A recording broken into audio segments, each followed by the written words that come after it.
viande. Mais Dieu a besoin d'un jeune. Dieu a besoin d'un jeune disponible. Un jeune qui est en plein service. Comme Gédéon, l'ange de l'Éternel l'a trouvé où? En train de travailler. Dieu n'aime pas des feignants. Dieu aime des gens travailleurs, des personnes travailleuses. Et Dieu travaille avec ceux qui bougent. Voilà pourquoi il dit lève-toi. Quand tu vas commencer à bouger, et moi, je me lèverai devant toi, moi qui suis le soleil levant, et je ferai de toi la lumière du monde. Et la Bible dit, une ville bâtie sur une colline, sur une montagne, oh, ne sera jamais cachée. Je dis, si tu étais caché aujourd'hui, tu vas sortir.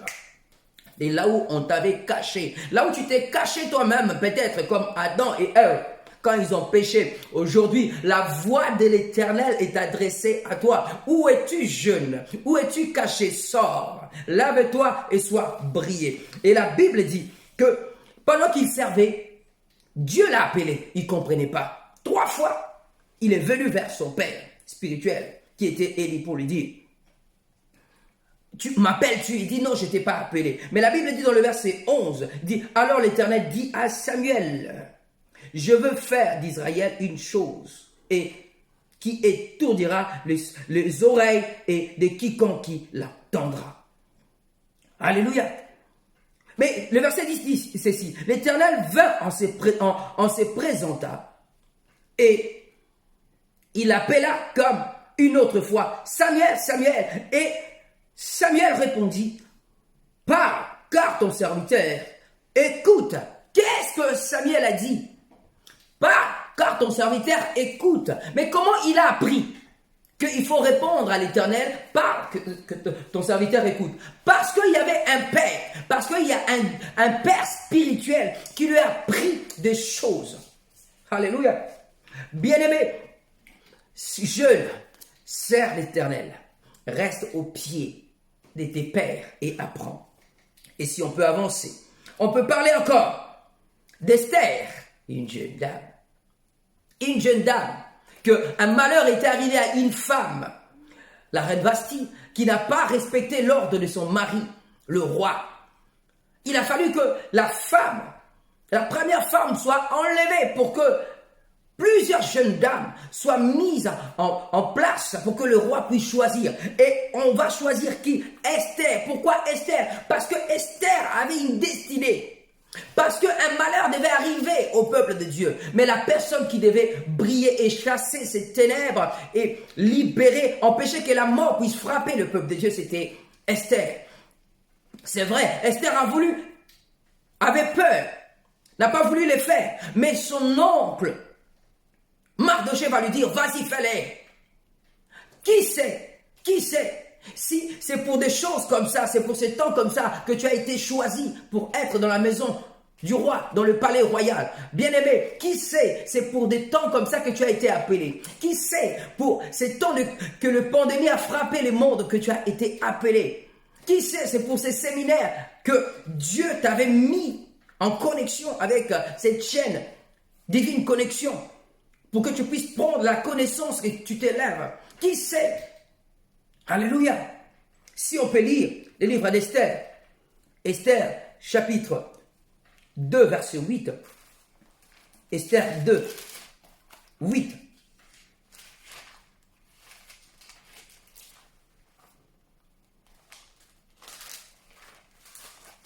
Esther 2, 8.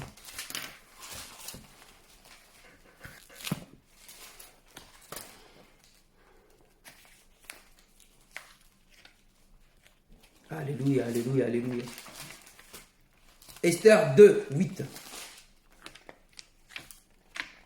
La Bible dit ceci. Lorsqu'on eut publié l'ordre du roi et son édit, quand un grand nombre de jeunes filles furent rassemblées à Suse, la capitale sous la surveillance des Hégar, Esther fut aussi prise et conduite dans la maison du roi sous la surveillance des Gaïs, gardiens de femmes. La jeune fille lui plut et trouva grâce devant lui. Il s'empressa de lui offrir les choses nécessaires pour sa toilette, sa subsistance, et lui donna 7 jeunes filles choisies dans la maison du roi et plaça avec ces jeunes filles dans le meilleur appartement de la maison des femmes. Esther était une jeune fille choisie pour devenir reine. Toi aussi, jeune fille, aujourd'hui, tu peux être choisie. Tu seras choisie parce que la grâce de Dieu est sur toi. Parce que la grâce de Dieu est sur toi. Je ne serai pas long. Joseph a été choisi, il était jeune. Joseph a été choisi, il était jeune. Même le Seigneur Jésus lui-même, qui est notre Maître et Seigneur, quand nous regardons dans le livre de Luc chapitre 2, le verset 41 à 52, nous voyons qu'à l'âge de 12 ans, bien aimé, à l'âge de 12 ans jeune, tu peux commencer à servir Dieu. À l'âge de 12 ans, il s'est éclipsé, il a abandonné ses parents. Il a abandonné ses parents. Et pendant 3 jours, ils l'ont cherché. Quand ils l'ont trouvé, qu'est-ce qu'il a dit? Je m'occupe des affaires de mon père. Je m'occupe des affaires de mon père. À l'âge de 12 ans, il savait déjà qu'il fallait qu'il s'occupe. Il dit les affaires, bien aimé. Les affaires de mon père. En anglais, c'est my father's business. Bien aimé, cette affaire, l'appel, tu es appelé pour t'occuper des business de ton père. Daniel a été choisi. Quand nous lisons le livre de Daniel, nous allons voir que Daniel, chapitre 1er, verset 3 à 5, Daniel a été choisi par le roi Nabuchodonosor par rapport aux qualités. Nabuchodonosor a dit, allez-y choisir le peuple des jeunes juifs. Il a donné des qualités. Et Dieu veut utiliser des qualités que tu as en toi, des qualités que tu minimises. Mais Dieu le voit et Dieu veut l'utiliser. Là où tu as été rejeté, Dieu t'accueille dans ses bras. Et Dieu veut t'utiliser. Et je ne serai pas long. Voilà ici, là où je veux m'arrêter. On peut ouvrir le livre de Ésaïe. On peut revenir dans ce livre d'Ésaïe, là où nous étions. Ésaïe 60, nous lirons le verset 20. La Bible dit ceci. Ton soleil ne se couchera plus et ta lune ne s'obscurcira plus, car l'Éternel sera toujours. Car l'Éternel sera ta lumière à toujours, et les jours de ton deuil seront passés. Alléluia. Ton soleil ne couchera plus. C'est pas dit ne couchera pas, mais ne couchera plus. Plus. Et la lune, et ta lune ne s'obscurcira plus, car l'Éternel sera ta lumière, car Jésus sera ta lumière, et le jour de ton deuil sera passé. Toi qui pleures, je veux te dire, le temps de deuil est déjà passé. D'autres sont appelés à être le soleil. D'autres sont appelés à être soleil. D'autres sont appelés à être lune. D'autres des étoiles. Dieu veut utiliser ton innocence, bien-aimé.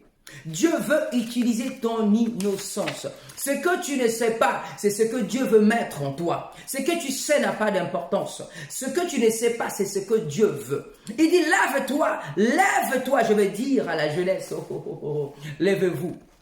Lève-vous, lève-toi parce que tu es le choix de Dieu. Tu n'es pas le choix des hommes, tu es le choix de Dieu. Quand Dieu fait un choix, ça veut dire, il ne s'est pas trompé parce que Dieu ne se trompe pas de ce choix. Le choix de Dieu n'est pas le choix des hommes.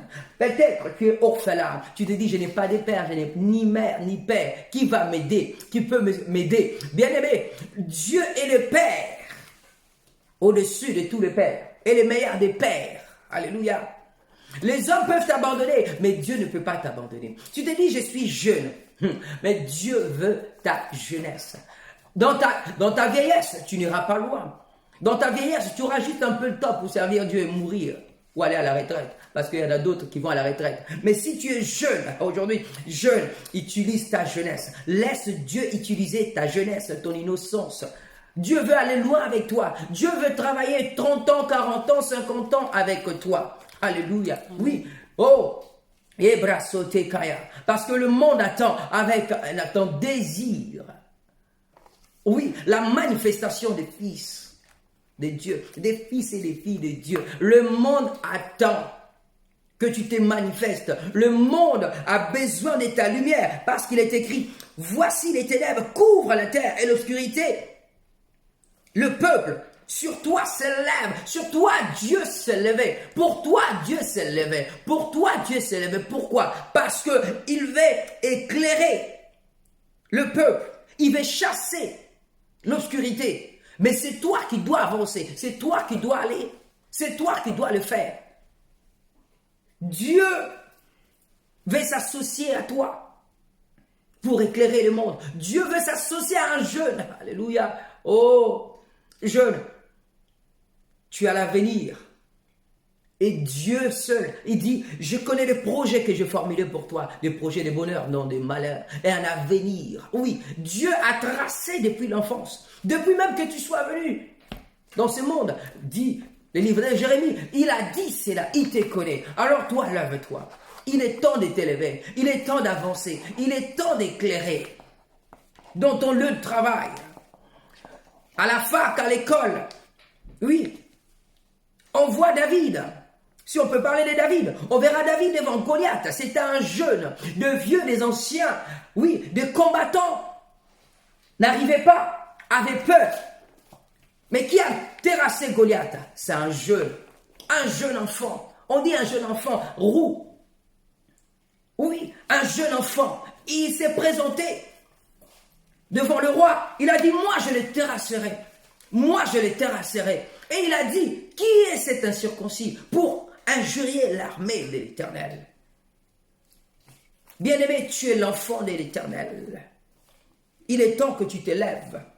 Il est temps que tu t'élèves. Il est temps que tu brilles. Tu es longtemps resté à terre.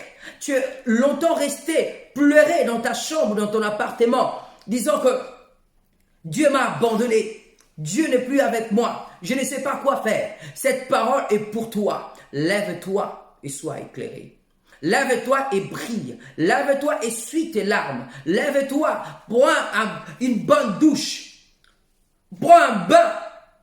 Lève ta tête. Sois éclairé. Parce que les chaos avec Dieu n'existent pas. Et les chaos avec Dieu ne durent pas longtemps. Les chaos avec Dieu ne restent pas longtemps. Alléluia. Je veux bientôt terminer. Il y a un verset qui me vient à l'esprit. Si on peut les lire pour finir. C'est ici que nous allons nous arrêter. Parce que la parole de Dieu dit aussi que dans les derniers temps, je répandrai mon esprit sur toute chair. Vos fils et vos filles prophétiseront et vos jeunes gens auront des songes.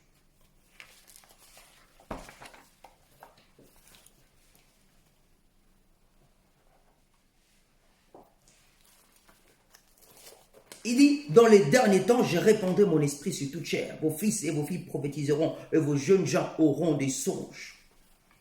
Il a dit quoi dans les derniers temps? Dans les derniers temps. Et nous commençons à arriver dans les derniers temps, bien-aimés. Nous sommes dans Actes. Allons-y dans Actes. Actes des Apôtres, chapitre 2. Actes, chapitre 2. Actes chapitre 2.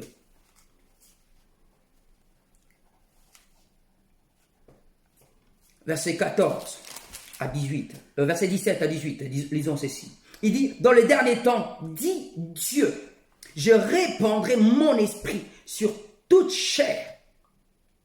Il n'a pas dit sur vos pères, vos mères. Il dit sur vos filles, vos fils. Je répandrai mon esprit sur toute chair. Vos fils, vos filles prophétiseront. Vos jeunes gens auront des visions. Il n'a pas dit vos pères, vos mères. Non, vos fils, vos filles prophétiseront. Oh, vos jeunes gens auront des visions. Vos vieillards auront des songes. Oui, sur mes serviteurs et mes servantes. Dans ces jours, je répandrai mon esprit. Ils prophétiseront. Alléluia. Sais-tu que tu es serviteur et servant de Dieu? Savais-tu? Et Dieu a promis de répandre son esprit sur des jeunes et une vision des choses. Reçois la vision de Dieu aujourd'hui. Avance, vois clair, et que les yeux de ton cœur soient illuminés. Je prie ce soir, toi qui suis cette vidéo, je ne sais pas d'où tu suis cette vidéo, mais je prie que tu sois éclairé. Lève-toi, toi qui es resté longtemps à terre, toi qui as été déçu, toi qui as été abandonné, toi qui as été rejeté. Je prie que la lumière brille sur toi, que tu reçoives cette lumière de Jésus qui est le soleil levant. Tu brilles en toutes choses. Brille dans tes études, brille dans tes affaires, brille dans tes entreprises. Oui, que la lumière brille, luise sur ta santé, sur ta famille, sur ton couple, toi jeune marié, toi qui es fiancé, dans le nom de Jésus, au nom puissant de Jésus-Christ de Nazareth. Oh, merci papa, merci parce que tu as béni un jeune, merci parce que tu es entré encore dans la vie d'une personne. Nous prions pour la jeunesse, ceux qui sont tombés, ceux qui ont perdu la foi, ceux qui ont rétrogradé. Tu es le seul qui peut le relever encore, le ramener encore sur le droit chemin. Nous te bénissons, Seigneur, et je prie que ton amour, que ta bonté, que ta fidélité, ta justice soit renouvelée sur la vie de la jeunesse, parce qu'ils ne sont pas seulement le futur, mais ils sont aussi le présent. Utilise leur énergie, leur force, leur innocence, parce que quand un jeune se lève, il n'a pas peur. Le jeune s'engage avec force, avec courage. Ils ne doutent de rien. Ils n'ont peur de personne. Comme David, comme Joseph, comme Esther. Utilise cette jeunesse pour la gloire de ton nom. Merci Seigneur Jésus. Et bénis encore le reste des jours, des séminaires qui nous restent encore, dans le nom puissant de Jésus-Christ de Nazareth. Merci parce que tu guéris le malade, tu ressuscites le mort. Merci Saint-Esprit pour l'œuvre que tu as commencé à faire. Merci. Gloire et louange à toi, Seigneur Jésus. Que ta main puissante, Père, touche une personne malade. Relève encore, restaure des âmes et des cœurs brisés par la puissance de ton onction. Au nom de Jésus-Christ, qui est notre Saint Seigneur et Sauveur, nous avons ainsi prié. Amen. Amen. Amen. Shalom, shalom à tous. Bonne soirée. On se donne rendez-vous demain parce que nous continuons encore avec notre séminaire. Que Dieu vous bénisse. Lève-toi, toi qui as suivi cette vidéo. Que ta lumière brille et que les ténèbres soient chassées. C'était le prophète Fiston Makino. À bientôt. À bientôt.